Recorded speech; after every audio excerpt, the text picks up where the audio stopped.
আজকে সন্ধ্যাবেলা বানিয়ে নিয়েছিলাম একটু চিকেন তন্দুরি।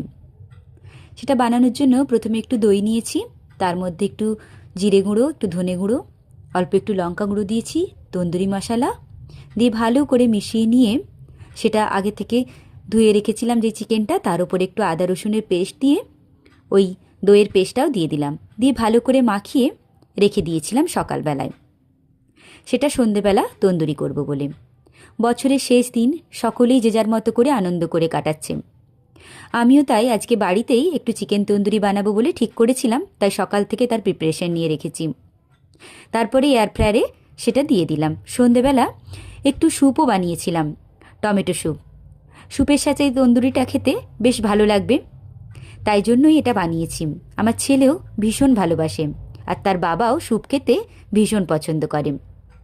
20 থেকে 25 মিনিট বাস, তারপরেই তৈরি আমার চিকেন তন্দুরি। এখানে তো খুব ঠান্ডা পড়েছে, তাই এই সন্ধেবেলা স্যুপটা খেতে দারুণ লাগছিল।